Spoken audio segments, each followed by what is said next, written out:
to my big rig. I'm watching Idiotic Ramblings with Life is Good. Come on. Well, here's a view you guys have not saw in a while. Try to keep our head movements to a minimum. Apologize for the dirty windows. But the truck is really, really nasty. Come on. I have not videoed anything in quite a while. Well, nothing substantial anyway.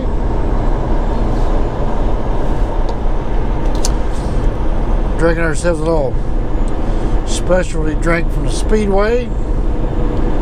We just got fueled to Speedway there a while ago in Athens, Tennessee.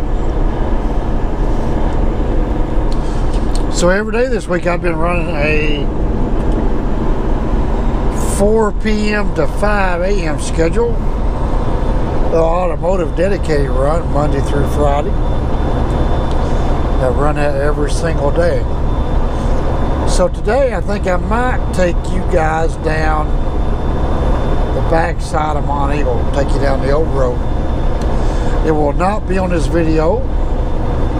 It will be on a separate video by itself because that video would be would get a lot of traction, and so we only wanted to do on the mountain, not along with Idiotic Ramblings. So anyway, speaking of Idiotic Ramblings, we have a little head cam action going here, going by the exit where I live, on our way to Shepherdsville, Tennessee to pick up stop number 2, and then take that product over to the General Motors assembly plant in Spring Hill, Tennessee. It's been an awesome week. Just now getting adjusted to the schedule, and it's going to be over, I think. But anyway, it is what it is. So I want to chime in about this Peterbilt. I get a lot of reactions about this Peterbilt. Yes, it is a good-looking truck. Yes, it is an expensive truck. And yes, there is a difference between a Peterbilt Steve Peterbilt and a regular Peterbilt. When I say Peterbilt Steve, we should probably use that term loosely, but a spec truck that comes from Tulsa, Oklahoma, Rush Peterbilt dealership is a different spec truck than you will find at most Peterbilt dealerships across the country. So we call it a Peterbilt Steve ride because I bought it from Peterbilt Steve.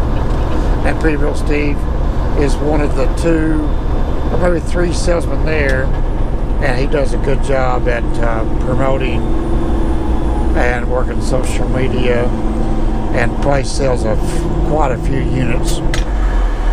So therefore we will call it a Peterbilt Steve ride. Big difference in quality and options compared to, say, a Fitzgerald Peterbilt. Nowhere near the same truck. Yeah, they both have a Peterbilt badge, and they both look the same. It's like going and buying a base model Chevrolet truck like that versus a fully loaded Chevrolet truck with all the bells and whistles and options. I don't know enough about Chevrolets to tell you the trim packages. There's a huge difference in trim packages. But anyway, that is not the subject on hand, the topic at hand today. The topic is, everybody looks at this truck and said, oh my gosh, you can afford that. I'm here to tell you that this 2018 Peterbilt cost me half as much as my paid-for 2010 Volvo. For what it was costing me to run that 2010 Volvo, I could have paid for 2. See that? 2 brand new Peterbilts. So therefore, this brand new Peterbilt is by far cheaper than my 2010 paid for Volvo. Now that is not always the case. in every situation, but in most used truck applications, that is the case. Now we're going to go from a 2008 model truck to present day. If you've got a truck that's got 400,000, 500,000, 600,000 miles on it, and you have yourself $1,000, $1,100 a month payment, this truck is cheaper. Even if you were conservative and run all your numbers, yes, I want to maintain the left lane because we're light. That guy there's running 90, we're running 70. Those guys are barely going slow. We're not going to move. So, because I'm not even going to go there. Normally I would move, but we'll maintain the speed limit.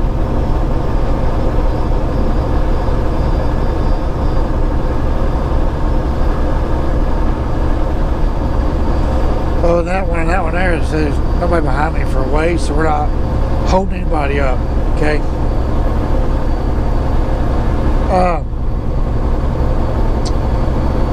So yeah, I mean, most trucks, now you guys can argue with me all you want, but the only ones that can argue with me is the ones that own the truck, has had the truck for a while, and has $1,000, $1,200 a month truck payment. Because every owner operator that I know of will go out and buy that used truck at 500,000 miles because he can pick it up for 60 or 70 grand, thinking he's doing something, and you're not. So don't go blowing up a comment section. Well, you don't even have the bloody truck in the first place. If you got the truck, cool. Show me your numbers. I'd be interested in seeing them. Because your maintenance reports, your maintenance history, the yearly cost to maintain that truck, everybody I've ever talked to in my 20 years of trucking, and all my research proves that a 2008 model and up truck, I'm just trying to be safe, his air rides down his front axle.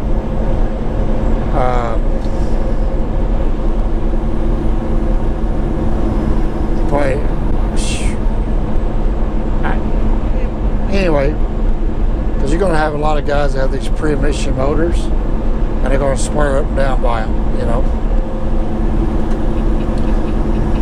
So I'm not going to even get in that argument with them. But just about all of the trucks that I know of, and I've talked to and done my research, average maintenance cost is $1,300 a month.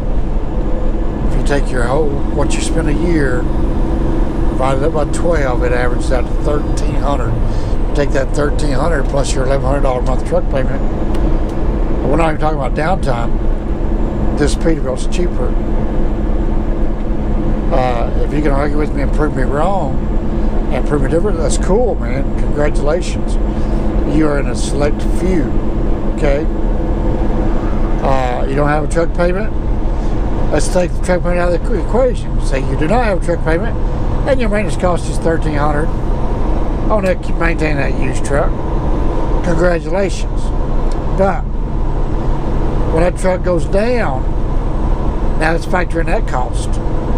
See, on that used truck with a truck payment and maintenance cost, we wasn't factoring in downtime. Let's take that $1,300 a month maintenance cost, add in your downtime. This is cheaper, okay? I can preach it all day long. I'm living it. My checkbook balance is going up like crazy. Some guys cannot get beyond that hard fixed cost, you know. I promise you, the new Peterbilt is cheaper. I mean, look at all your companies. Look at U.S. Express, Swift, Averitt, J.B. Hunt, Warner. What do? They put 400, 500,000 miles on a truck. Go get another one. That should tell you something, right?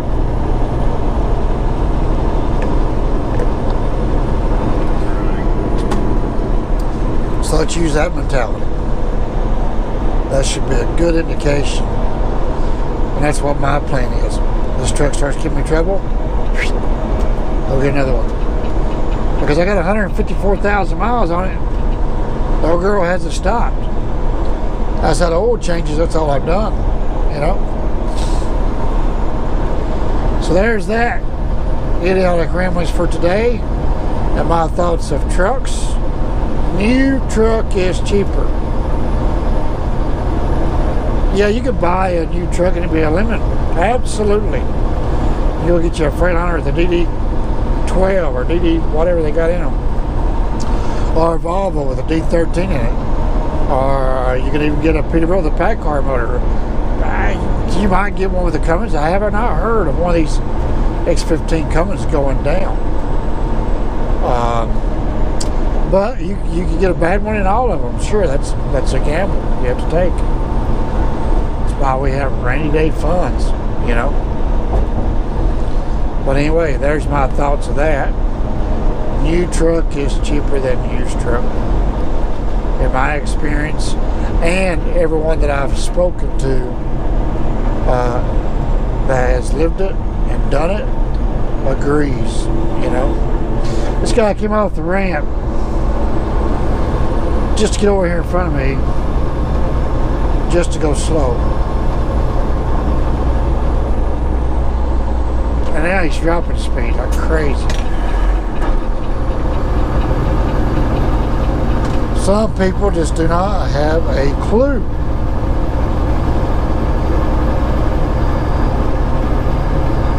And now he's speeding up, you know.